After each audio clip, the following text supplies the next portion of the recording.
Avinash sir, आपसे जानना चाहेंगे, सेजल राउत जी आरआईएल को लेकर के जानना चाह रहे हैं कि लॉन्ग टर्म व्यू क्या करना चाहिए, क्या इसमें अभी और ऐड कर देना चाहिए या नहीं करना चाहिए। आरआईएल पे आपका व्यू क्या है सर? अभी कैसे देख रहे हैं आरआईएल को 1300-1400 रुपये के आसपास? नहीं, मुझे लगता है कि देखिए, अगर इनका नजरिया कम से कम 12-15 महीना है तो डेफिनेटली स्लोली स्लोली थोड़ा यहाँ पे एक्यूमुलेट करिए, क्योंकि मुझे लगता है कि देखिए, अभी खबरें आई है कि रिलायंस वेनेजुएला का ऑयल खरीदेगा।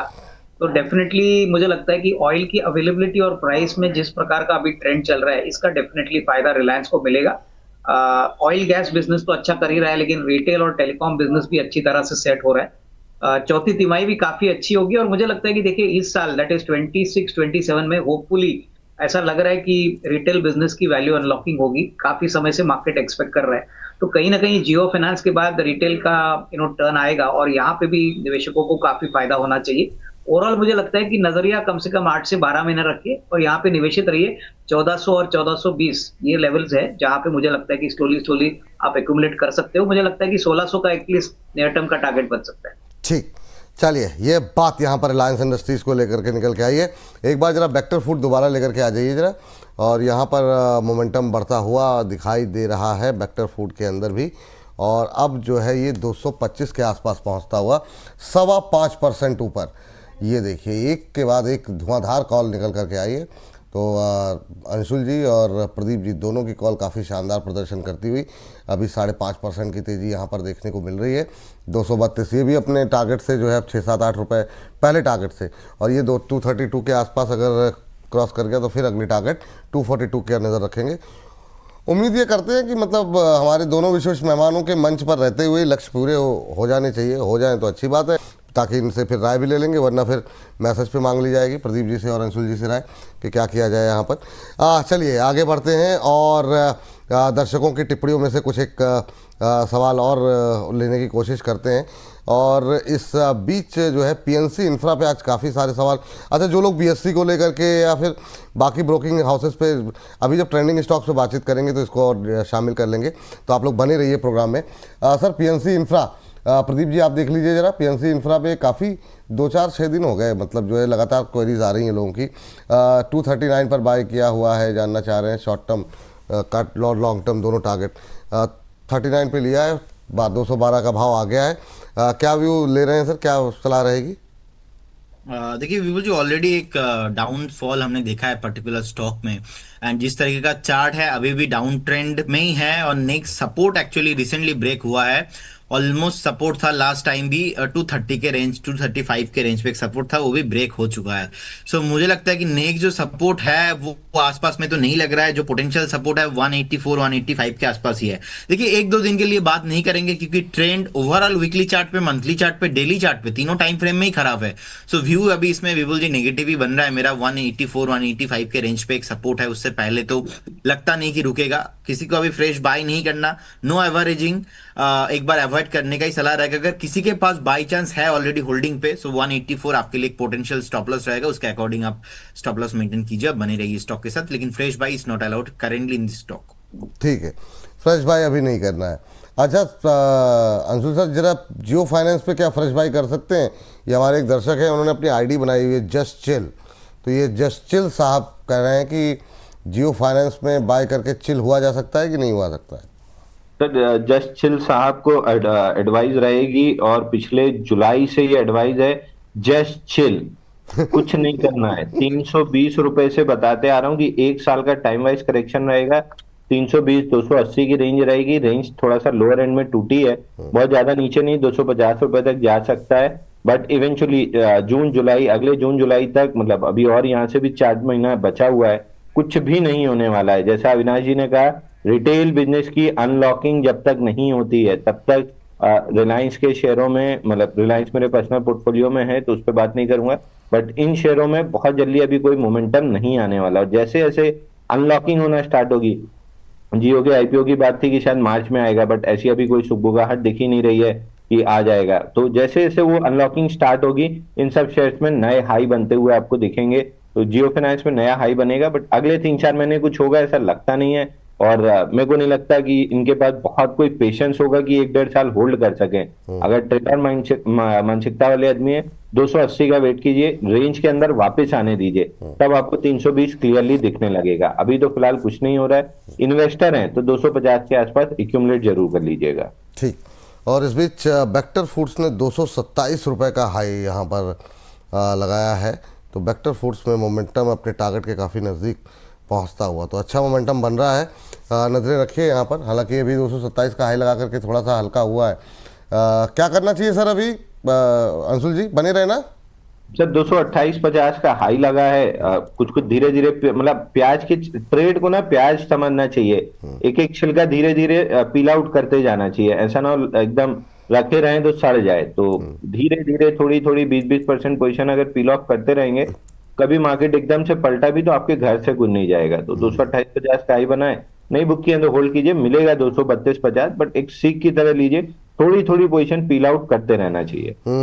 ये बात ठीक है, यहाँ पर जो है नज़र रखें। और चलिए चलते हैं अगले दर्शक का प्रश्न लेने के लिए।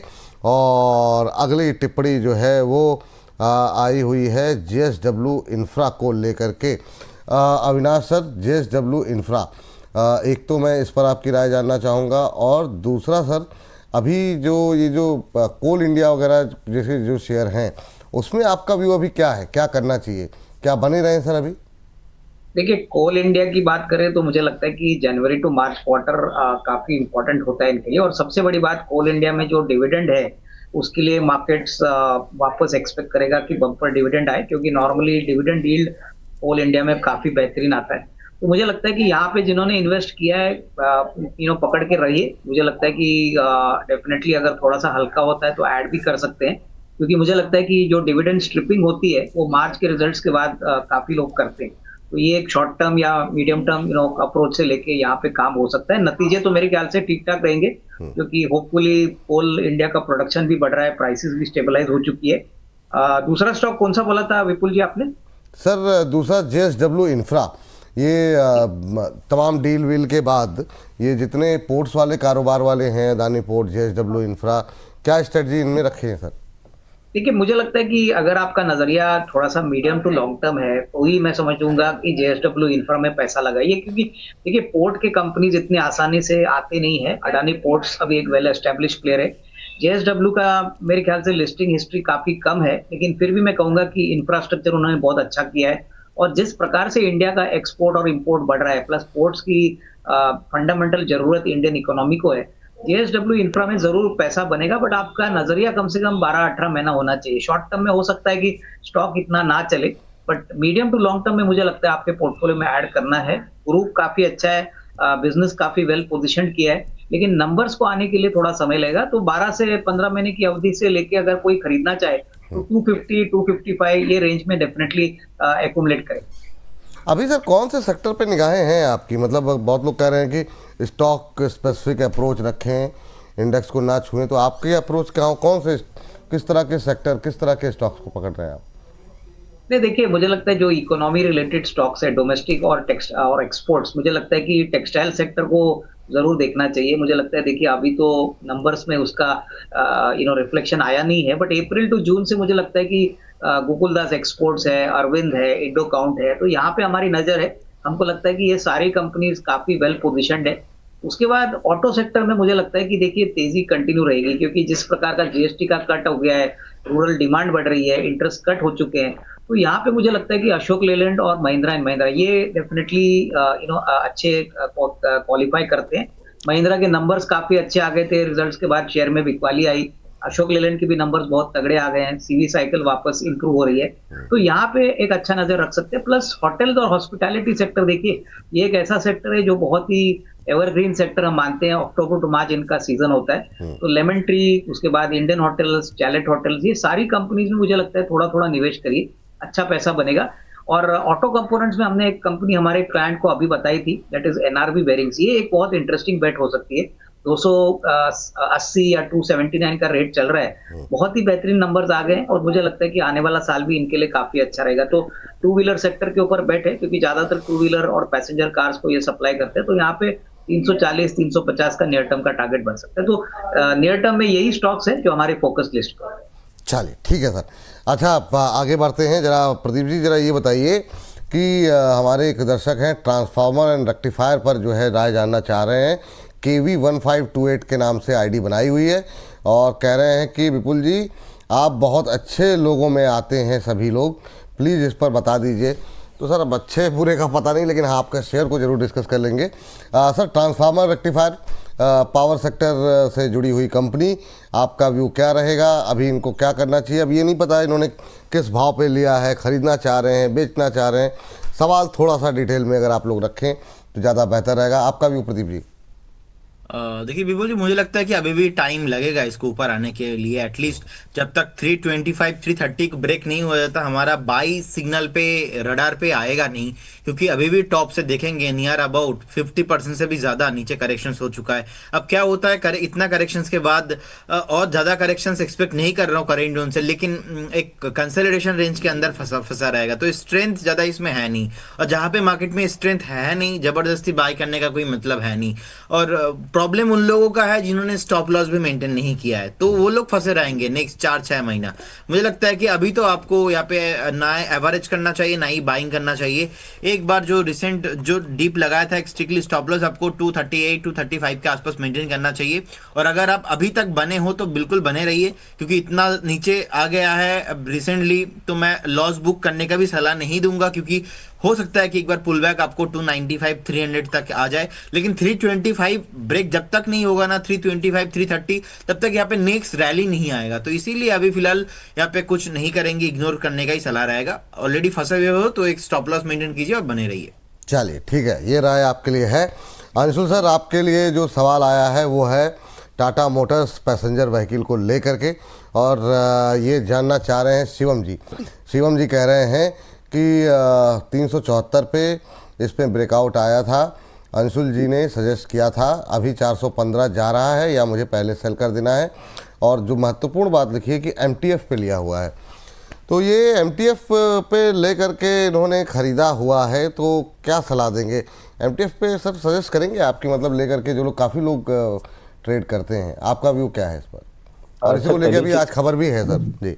तो पहली चीज देखिए, या तो कोई गलत फहमी हुई है या कुछ इनने गलत सुना है, या ये किसी और अंशुल जैन की बात कर रहे हैं, क्योंकि मैं टाटा मोटर पैसेंजर व्हीकल कभी नहीं बाई सजेस्ट करता हूँ। पुल बैक में 378 387 आ सकता है, इतना मैंने सजेस्ट किया था। और अगर 387 निकला तो 50 वीक मूविंग एवरेज उस समय जब सवाल पूछा होगा तब भले 314 पे होगा, अब नीचे सरकते सरकते 399 पे आ चुका है। तो यहां तक का पुल बैक जरूर आ सकता है, बट कभी बाइंग की कोई सलाह नहीं रही है। और इसके उलट TMCV पे हमेशा ये सलाह रही है कि टारगेट लगाने की जगह ट्रेलिंग स्टॉप लॉस के सहारे चलते रहिए। तो अभी भी ट्रेलिंग स्टॉप लॉस 448 का बना हुआ है, 484 स्टॉक चल रहा है।